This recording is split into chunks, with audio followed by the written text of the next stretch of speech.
strike is threatening America's Atlantic and Gulf ports tonight. And if you're looking for a safe harbor, there may not be one. If the walkout goes on for more than a few days, consumers could start feeling the impact. Here's CBS's Chris Van Cleve. Just hours from a potential strike that could idle ports from Maine to Texas, Miranda Summer is once again worried about her trailer and storage business. If the port's closed, that means that our drivers aren't working, our trucks are sitting, our warehouse employees aren't going to have freight to pull for much longer than a week. Her warehouse holds goods from the Port of Baltimore, which is one of the 14 ports that could see longshoremen walk off the job at midnight.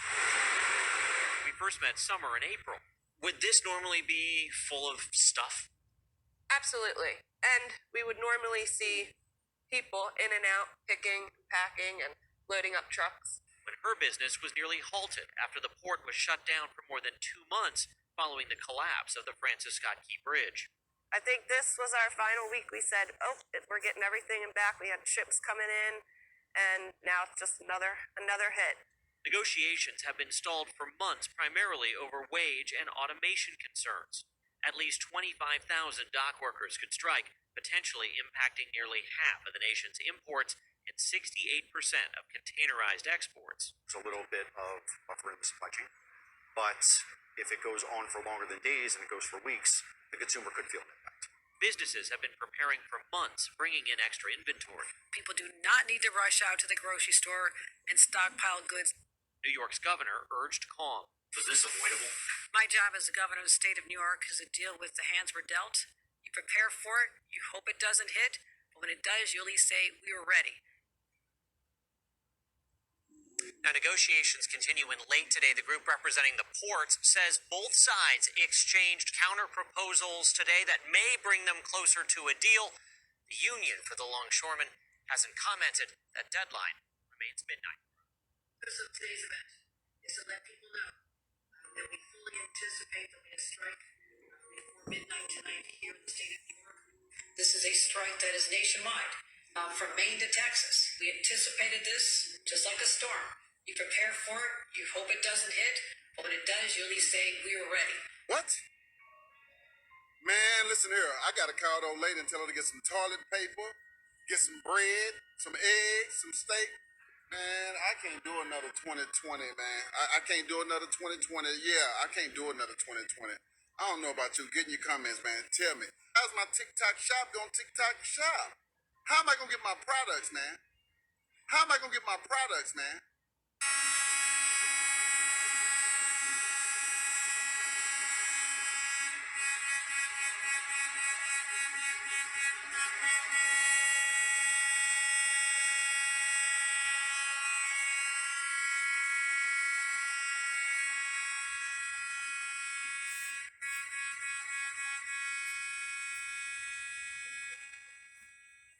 We go again. I'm at Plano, Texas at Sam's Club.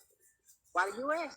is preparing for the dock workers to go on strike, all the water is flying off the shelf at Sam's Club. So, you want some water? I said, you better go get it.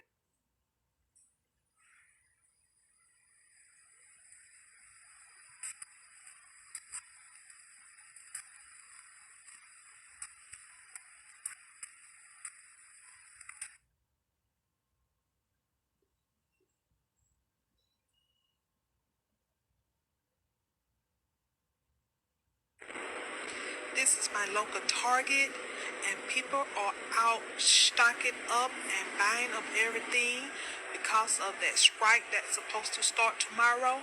So guys, you better get up and go out to your grocery store and start stocking up before everything is gone.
Salawam Akim. All praises and glory goes to Yahweh, Bahashem, Yahweh Sai, Bahashem Ha, Wakar, Quadas. Double honors to the apostles of GMS who rule well and taught me the truth. And peace and salutation to Yakim across the four corners of the globe, preaching his gospel in truth and sincerity. Leviticus 26 and 29. And ye shall eat the flesh of your sons and the flesh of your daughters shall you eat. So you people are going to eat your kids, man. All right. The strike is started. It's 4:09 in the morning. The strike started at 12:01 earlier this morning. All right. And get ready to eat your kids. All right. Get ready for lack of supplies, lack of food, lack of medicine, lack of everything. Ezekiel 4 and 16 in the NLT. Then he told me, Son of man, I will make food very scarce in Jerusalem. Jerusalem is a people before it's a place. So anywhere Israelites are, all right, that's Jerusalem. All right. So you Israelites, all right, 2/3 of Israel, you won't eat. All right. You're going to die from famine in various other ways. All right. And all you heathens, you're going to die from famine in various other ways.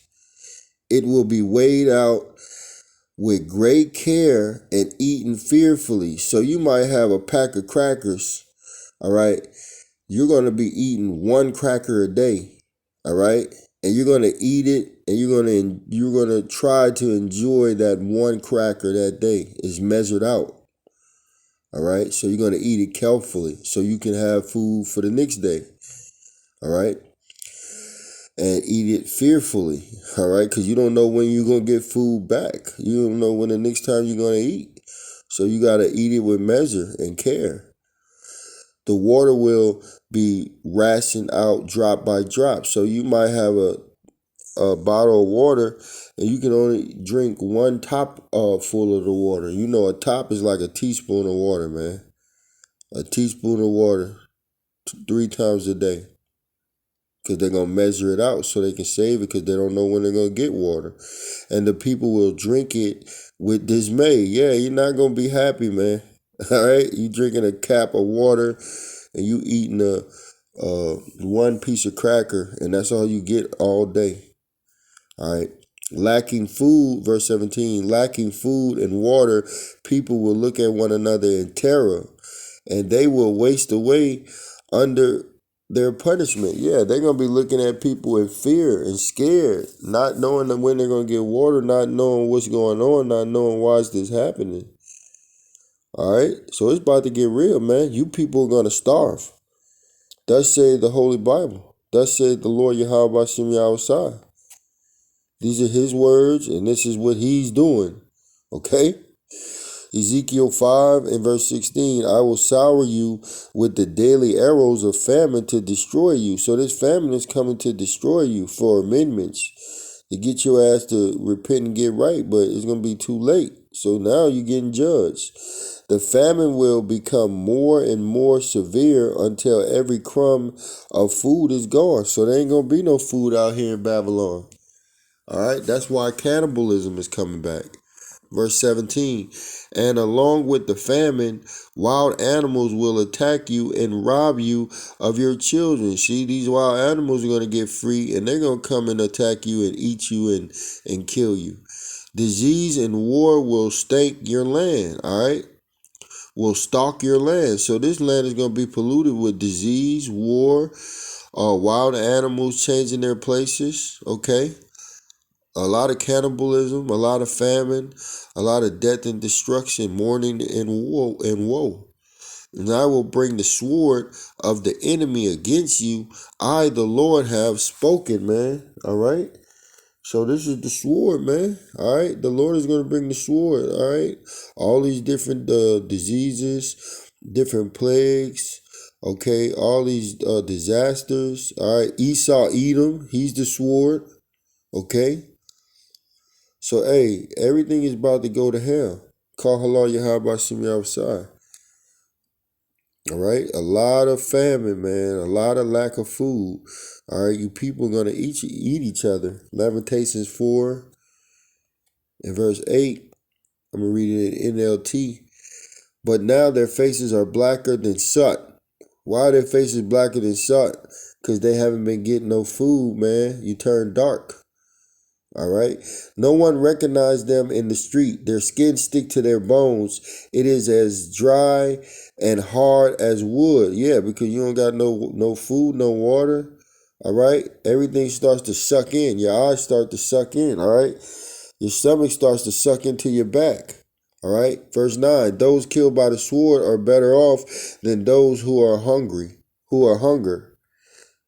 Starving, they waste away for lack of food from the field. See, starving, they waste away from lack of food from the field, because your body begins to eat itself, and you begin to lose your mental faculties, and people start to look like food and hamburgers, and your children start to look like meat. All right, you're not thinking straight. You're not in your right mind because you're hungry. You don't have nothing to eat. You don't have nothing that's sustaining you. Verse 10. Tender-hearted women have cooked their own children. They have eaten them to survive the siege, man. And you women are going to cook your own children. You're going to eat them, all right, to survive the siege, man. Call halal Yahweh Shem outside. 2nd Ezra 6:22, and suddenly shall the sown places appear unsown. What are the sown places? All of your grocery stores, all your stores where you get your electronics from, these car lots, okay? All of these stores are gonna be, guess what? They're not gonna have product getting to them, so they're gonna be empty.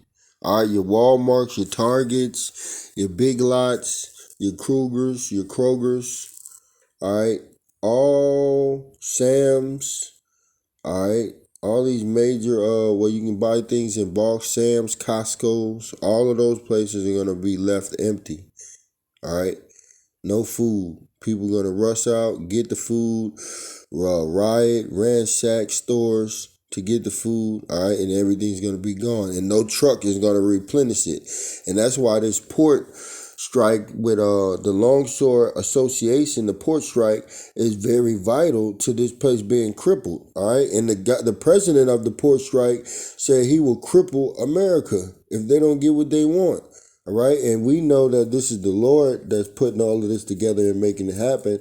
All right, because he got a controversy against all these other nations for what they did to Israel. All right, and he got a controversy for 2/3 for not wanting to get right and repent. So, hey, it's going down. All right, so there ain't gonna be no food in these storehouses. And then it says the full storehouses shall suddenly be found empty. Yeah, why are going to be found empty? Because like I said, they're going to ride, they're going to take the food, they're going to buy all the food up, and then they're going to start ransacking different stores and just taking it, man. All right, and that's when it's going to get really bad. All right. Verse 23, and the trumpet shall give a sound, which when every man hear it, they shall suddenly be afraid. Verse 24, at that time shall friends fight one against another like enemy. Yeah, your best friend, y'all gonna fight. Brothers, family members, all y'all gonna fight, man. All right. When there's lack of bread, people lose it. And the earth shall stand in fear with those that dwell therein. Why? Because you're going to be having hell, martial law, people killing each other, dead bodies, animals eating bodies, birds eating bodies. All right. Very little people in the city because most of them are going to be dead.